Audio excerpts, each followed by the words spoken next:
انت اللي انت بتعمله ده يا جدع انت.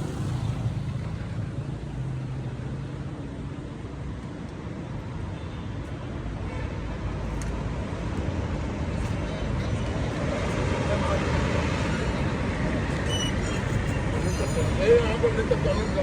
ايه يا عم اللي انت بتعمله؟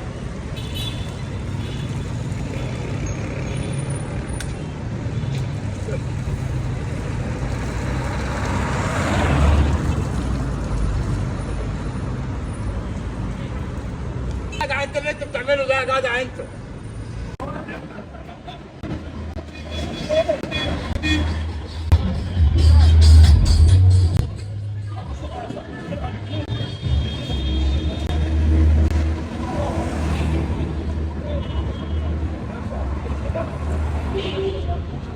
السلام عليكم يا معلم. ايه العروض الجامده اللي انت، انا سامع ان انت عامل عروض جامده. اخويا يا عم شوف اللي انت هتدفع. بكام دي؟ دي عامله خد يا 200. صاحبي، خد يا صاحبي. دي عامله 220. 220 طب نضيفه. خد يا صاحبي هديه مني ليك بلاش ببلاش. بجد. يا عم خدها وامشي. انا بقول تبعك. يا عم خدها وامشي. ده تبعك. ايه تبعك. ثانيه واحده بس يا صاحبي. ودي بكام دي؟ ده عامله 430. خد يا صاحبي، خد يا صاحبي. 430. اتفضل يا عم هديه مني ليك. ليه انا؟ ليك انت. ايه يا جدعان في ايه؟ تبعك برضه. ايه؟ ماشي ماشي.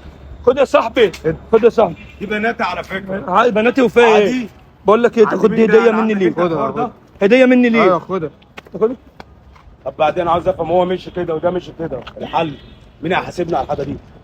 هم مش تبعك؟ تبعي؟ لا مش تبع ان شاء الله. تبعك يا صاحبي. وربنا ما تابع يا صاحبي. ازاي ده؟ طب يا عم انا هحاسبك ماشي خلاص. انت حاسبني. مالك زعلان يا عم كده ليه؟ ده حريمي بقى عامه عشان نفهم هي دي بس. بكام دي؟ دي عامله 220. خد يا خد يا. الو السلام عليكم يا معلم. انا جيت من العصابه يا معلم، واقف قدام الاربعه اللي انت قلت لي عليهم. المعلم بتاعهم اللي في النص لابس تيشيرت ازرق وبنطلون ابيض، هو ده اللي انا اسلمه بالبضاعه. ايه يا صاحبي؟ البضاعه المعلم بعتها لك. مش بتاعتي، مش عندي حاجه. البضاعه بتاعتك. لا يا معلم الراجل مش عايز يستلم البضاعه والرجاله واقفه معاهم. اللهم صل على النبي، اربعه ياكلوا الزلط. ايه بتقول إيه يا معلم؟ ايه خد يا صاحبي البضاعه. مش عندنا. بتقول إيه يا معلم؟ ايه مين بلغ عني؟